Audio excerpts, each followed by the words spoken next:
always count on the laziness of people. Can you people see the donut shop right here in front of me? I'm parked on the side over here waiting on load boards, but they have been sitting there in their vehicles for 5 minutes waiting in line to buy a donut. If you can see the parking lot, there's just one guy that just walked in there to order inside. They're literally 20 feet from the front door, and they will not get out of their car to go inside and get their donut. Oh well, maybe that's me. Maybe I'm just impatient. I would rather just put it in park, walk inside and get it and go. But anyway, it's been a crappy week. I thought it was starting out really well. Picked up a load. Well, back up a little bit. Monday morning is, in my opinion, the worst time to try to book freight, because everybody else in the whole world is doing the exact same thing you are, and it really messes up the rates. And if you're not quick when you're calling on a load, you're not going to get anything decent to begin with. But so that's what I was doing Monday morning, along with all the other people, trying to find something decent. And I called on a couple of loads, and for whatever reason, I just get the runaround from these foreign agencies who I don't know what they're doing. If it's third party brokering or something. You call on a load, they'll say, yes, my friend, you have it. And then they'll call you back in 5 minutes and ask you a question. And they'll call you back in 10 minutes and say, oh, no, my friend, they can't do that rate, or something. Something always wrong with it. And I don't want to be the guy who, when I call and get a foreign voice, hang up the phone just, right off the bat. But it's getting to that point. See, that guy went inside, got his donut and left, and he's leaving before these other guys have been waiting. Anyway, but so I got messed around a couple of times, and I finally found a load that was right by the house. It was going 93 miles and paying I can't remember what it started out at, like $350. So I called on it. The guy said, yes, 4 crates, 1,500 pounds, strap and go. So I said, hey, I'll do it for 400. And he said, okay, we'll do it for 400. So I get there and I pick up the crates. And as I'm tying down, I get a call from the agent saying, hey, I need you to run over to the other side of town and pick up this second pickup. And I laughed. I said, hey, I'm not a company driver. We discussed a certain rate for a certain service. We need to renegotiate. And I think his exact words were, oh man, it's just a box. They're just going to throw it on your trailer. You got plenty of room.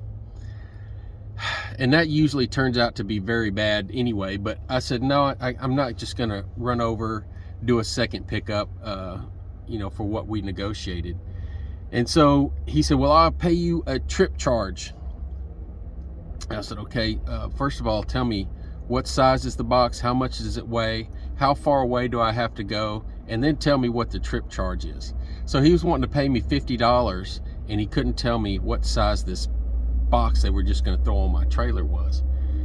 And so I said, okay, if you don't have any details, I'll do it for $100, but I can't promise you anything because you're not telling me what the size of this box is. So it ended up being 3 miles away, and the box they were just going to throw on the trailer ended up being 8 feet long and 3,500 pounds. And I was very fortunate in that the boxes that I picked up first, I was able just to push to the front, to the back of the trailer, and put that load right in the middle, and the trailer weight worked out. But so I did 93 miles for $500? Yeah, $500. And when I'm leaving to go over there, he calls and says, oh, you can't drop until tomorrow morning, which isn't part of the deal, especially when I booked something originally for $400. I'm expecting it to get it and go. But I said, okay, first thing in the morning. Show up first thing in the morning, nobody's there. It's at a plant, they don't know nothing about it. So I text the guy, it takes him about 30 minutes to get back to me, and he says, oh, they're not gonna be there until 9:30. You have an appointment. That would have been nice for you to tell me in the beginning. These are the games that some of these agents play. You know, they're gonna say anything to get you to sign up for that load, and then they'll just play, you know, mess with you, thinking that, you know, you're on the hook and you're going to do whatever they want you to. So I went ahead and waited till 9:30. In the meantime, he gave me a number to text the crew that was going to show up. I texted them and they said, oh yeah, our cranes will be here sometime after 9:30. And I said, no, this ain't the way this is supposed to work. First I was told to be here at 7. Now you have a 9:30 appointment, and now you're saying your cranes aren't even here. And on top of that, I'm doing this over text message. I said the box that I picked up, the 3,500 pound box, does not have lifting points. You're not going to be able to lift it with a crane, just because of the way that it was. It was very top heavy and awkward. So you're not going to put straps through a pallet and try to lift it from the bottom like that with a crane. So I asked the guy, I said, do you have access to a forklift? Because there were, and just as I was talking to him, there was another truck pulled up in front of me with some pipe for the same job. And I said, do you have access to a forklift? Because that's what you're going to need to unload me. Crickets, nothing.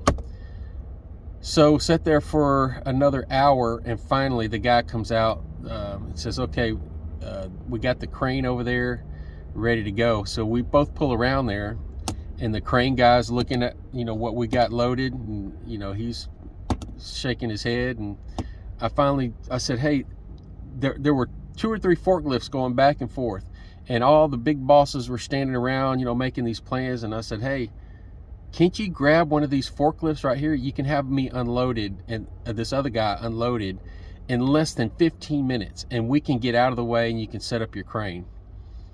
And so they did that. So all this time the extra 3 hours that I spent there, you know, they could have just unloaded me with a forklift to begin with. But that's the games that gets played. And, you know, you think you've got a good load that's going to make you a good profit, and you end up wasting a day and a half on it. But from there, I found a load very close to there going back to Houston, and it didn't pay a whole lot. It was like 320 miles for $400. But it was a tractor. Tractors are super easy, and it was getting me back to a better place. So I jumped on it and dropped that off. And then when I got done with that one, I called on a load coming out of Cleveland, just north of Houston. And I'd seen this load on the load board all morning, and it had a good rate on it. And it was super easy. It weighed 250 pounds. And I was thinking to myself, what could be wrong with this load that nobody's taken it yet? And I figured, well, they just forgot about it and left it on the board. But I didn't take it for granted. I went ahead and called on it, and they said, yeah, it's available. It's just a box. It needs to deliver straight through. And I said, that's what I love to hear. So I deadheaded over, got it, and I took it. Well, I got almost to the delivery point, and I got a call saying, did anybody tell you that this was a round trip? And I said, no, they certainly did not. And she said, yeah, this is supposed to be a round trip. And I said, well, you know, we need to talk about that. She goes, well, are you willing to do it? And I said, yeah, I'd love to do a round trip, but I'm not going to do it for the rate that we negotiated to begin with. And I'm not going to do it for free. And she laughed. She said, no, but I think they'd actually just forgot that it was a round trip. So she tried to offer me less than half of what they were paying me for one way to go back. And I said, no. I said, you know, if you can't do it for what I came up here for, I'll take slightly less. And we ended up going back and forth. And, you know, at the end of it, I really didn't want to lose, you know, I was going to pick up or drop off one little box and pick up one little box, and there was going to be no wasted time. And I thought about it. I said, you know what, I'll do it. You know, I ended up doing it for like a little over $1 a mile. So basically did a round trip, Houston, Cleveland and back. So that one worked out really well. But now I'm sitting here, it's Thursday morning, and trying to be patient again, I'm trying to find a long run. Just want to get out of town and do some driving. So I had a line on a load yesterday that was going to Sparks, Nevada, that I could have got for, I thought I was getting for $1.50. We emailed back and forth several times, and the agent finally just stopped answering me. I don't know what happened. He didn't have a number I could call or anything, and so that's where we left that. But I'll show you guys some pictures of what I did this week.